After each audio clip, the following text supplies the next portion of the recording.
Praise the Lord, everybody. Praise the Lord, everybody. This is the day that the Lord has made. Rejoice and be glad. We thank you for another Sunday morning. The Lord has prepared the way for us to enter into the house of worship one more time. Bow your head, if you please. Most gracious God, our Father, we thank you now for another day's journey. So much has happened since we assembled last. But out of all, God, you've been good to us. You enabled us to wake up this morning, clothes in our right mind, use and activity of our limbs, and a tongue to praise you such as we're doing right now. Come now, God, and use me as you see fit. Anyway, you use me, I'll be satisfied. Let me decrease that you may increase, and that the word will go forth in your name we pray. Amen. Amen. I'd like to call your attention today to the book of Psalms. Book of Psalms, Psalms number 42, verses 1 through 3. And it reads, as the heart painteth after water brooks, so painteth my soul. So panteth my soul after thee, O God. My soul thirsts for God, for the living God. When shall I come and appear before God? My tears have been my meat day and night, while they continually say unto me, where is thy God? I talk for a few moments from this subject, my soul thirsts for God. Thirsty for God. Church, with all that is going on in our world, all that is happening in our world today, you have to agree with me that there is a great hunger and thirst for a living God. When I see George Floyd on the ground with a white knee around his black neck for 8 minutes and 46 seconds, chanting, I can't breathe, I can't breathe, I can't breathe. And not only that, calling for his mother, who was no longer living, to help him. I just could not believe what was unfolding right in front of my eyes. And then number 45 comes out of the White House with his posse, breaking up a peaceful rally with tear gas just to walk across the street to a church, hold up a Bible, no name on the Bible. He hold up a book, which he said was a Bible, try to convince folk that he is religious. If he knew anything about God, if he knew anything about God, he would know that religion is something you live. You have to walk the walk and talk the talk. Yet out of all that is happening in our world, in the last 13 days, coronavirus is still with us. Again, I say, you have to agree with me that there is a hunger and a thirst for God. If you look at this text, very simple text, Psalm 42, verses 1 through 3. This psalm, and I want to God that you read it in its entirety when you go home, because it is so meaningful until in this psalm, verses 5 and 11 repeats itself, letting us know how serious and how bad we need God. This song meets us where we are today. It meets us right where we are today. All of us know the urgency of thirst. There's nothing like a big cold glass of water to quench your thirst, especially on a hot summer day, such as we've been having here lately. Well, St. John, did you not know that we can live longer without food than without water? So then all of us know the satisfaction of a drink of cold water when we are thirsty. Some folk don't like water. I've had some friends say they don't like water. They don't like the smell of it. They just don't like water. They don't drink water. They don't like water. Water is a waste to some of my friends have said. I'd rather have something else. They just don't drink water for whatever reason. Well, some of you may satisfy your thirst with Kool-Aid, iced tea, soda pop, milk, fruit punch, or a 40 ounce in a bowl. You understand? My point is, when there is a thirst for something, you want something to please the taste bud. Yeah. You want something to quench your thirst. You know, the psalmist, I like what he did here. I like this. The psalmist links physical and spiritual thirst together. Amen. And then he concludes that only God can quench a thirsty soul. Yeah. You give David his God. Give David his God. And he is content as a thirsty deer, which finally, after a long search, quenches his thirst and is perfectly happy. David said his soul longed for the thirst of God like a thirsty deer. When I read this text, particularly the first two verses, I thought about three things that happen in the Bible as a result of hunger and thirst after God. I looked at it and I read it and I thought about the woman at the well, the man who went to hell, and the invitation Jesus wanted us to tell. Let's look at the woman at the well, which is recorded in the book of John 4, 5 to 15. She was thirsty. You know the story. This woman was thirsty. Jesus met a woman of Samaria at a well. Oh, did she have a story to tell? Life hadn't treated her well.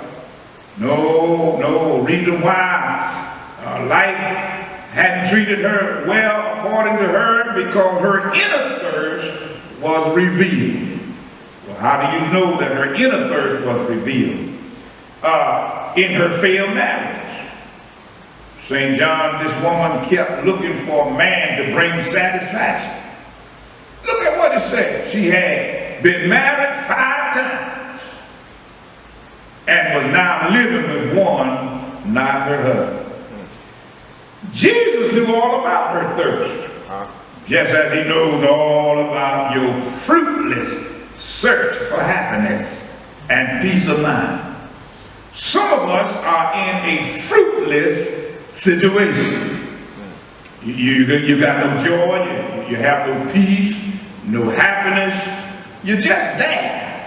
And I come to tell you today that the God that I serve, he offers living water to quench your inner thirst and end your search.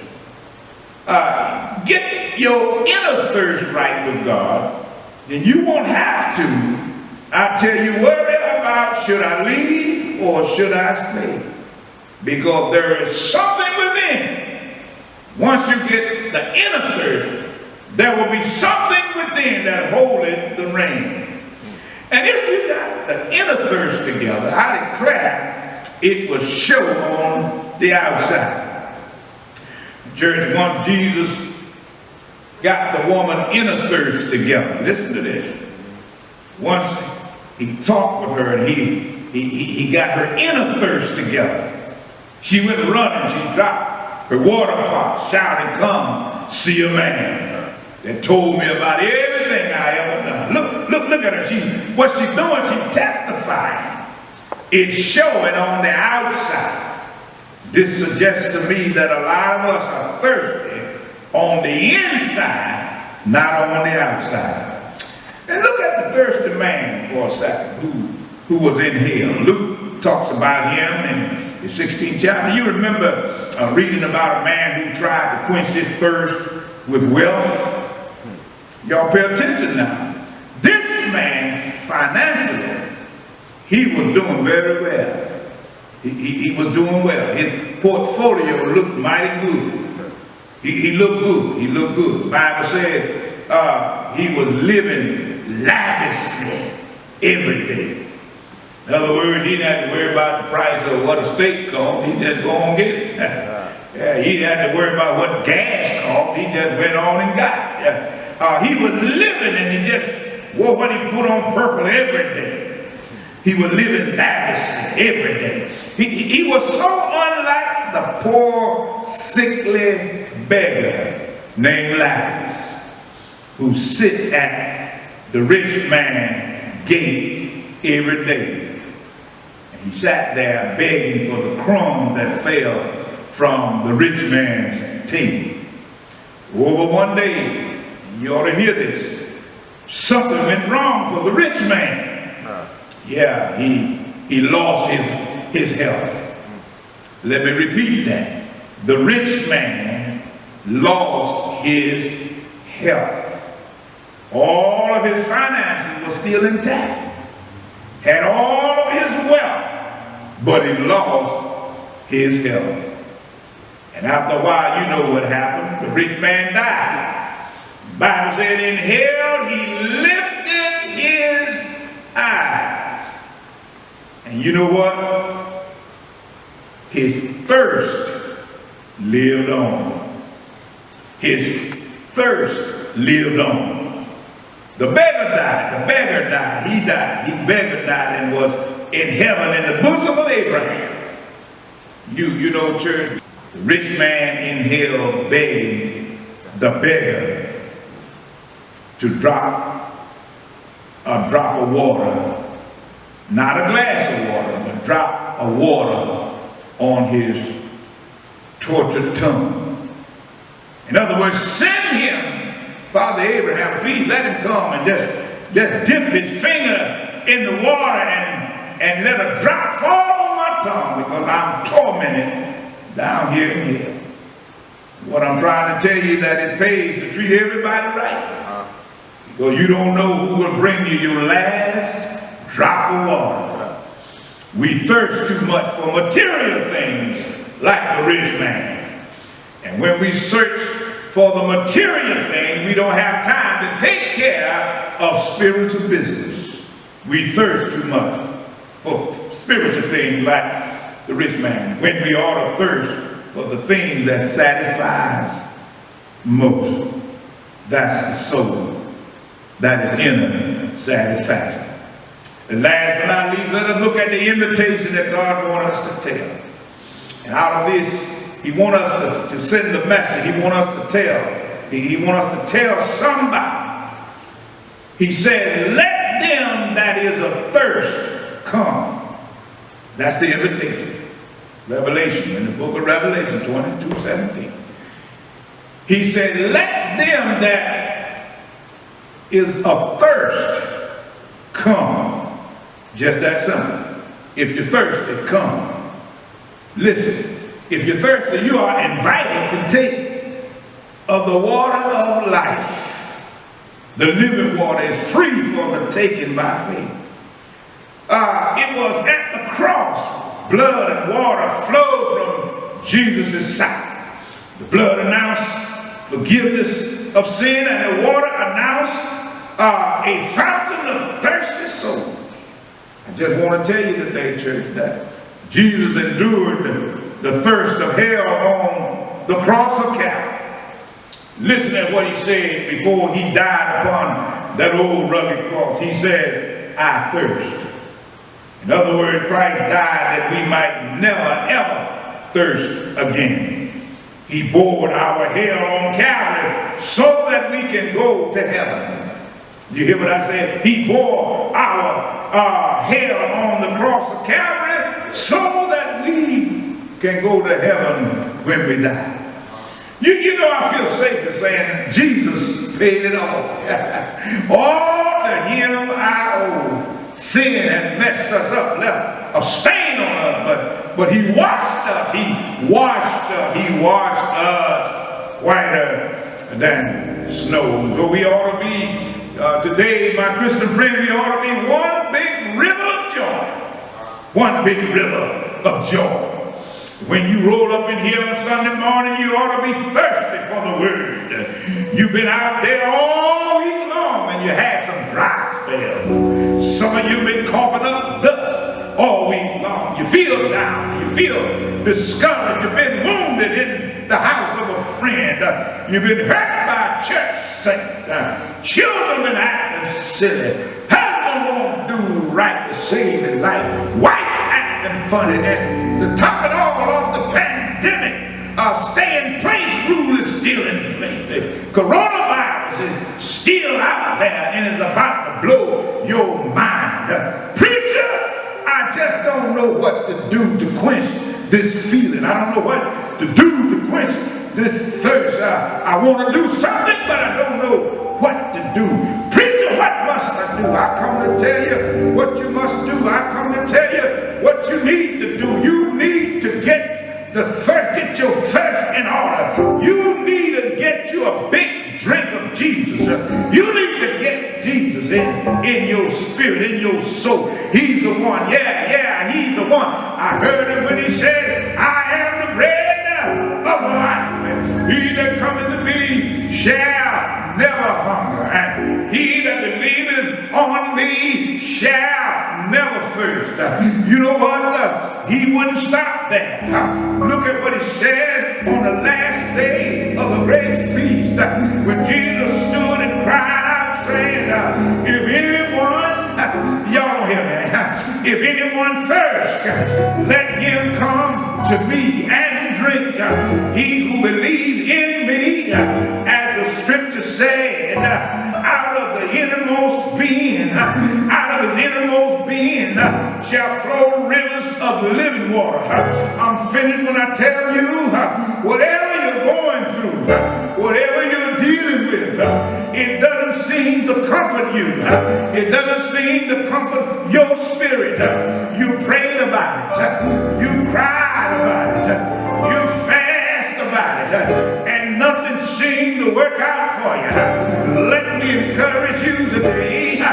You need to drink from a fountain that never runs dry. You've hit a dry spell. That's all that happened.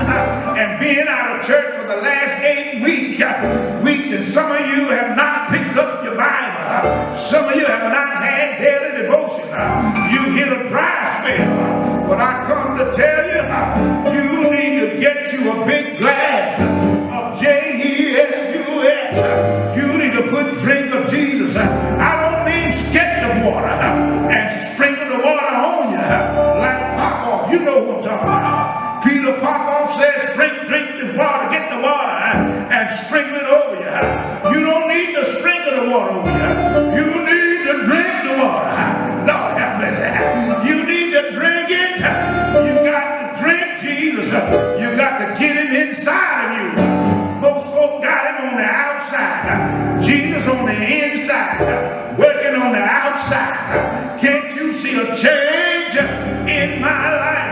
You got to get him all in you. You got to get wrapped up, tied up, tangled up in Jesus. You have to get Jesus on the inside. I don't know about you, but once you get him on the inside, he'll make you worship right. You'll come up in here on Sunday morning, hallelujah time. You'll worship God like you got good sense. You'll pray your tithe like you've been born again. You'll love your enemies like you love yourself. You'll walk right. You'll talk right. You'll talk right. You'll live right. But you got to get Jesus on the inside. I know what the problem is. That's what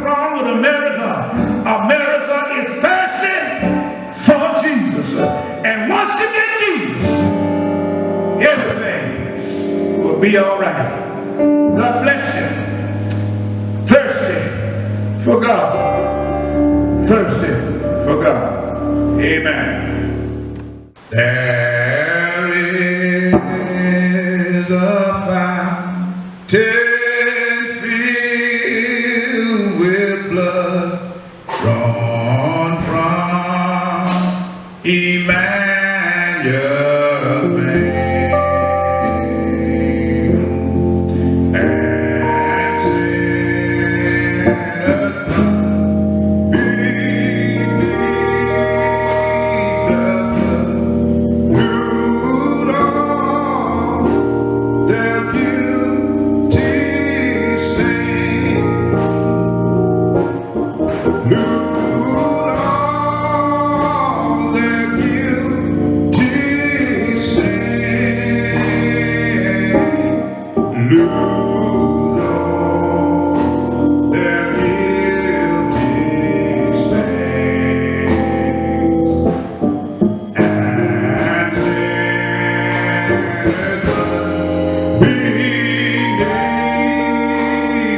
flood knew all their guilty stain. Thank you for joining us today. If you have been blessed by the ministry and would like to sow a seed, go to stjohnsame.net and click the donate button, or you may give through Cash App. Also, join us on our Facebook page or on our YouTube and subscribe to us by clicking this. Thank you, and may God bless you real good.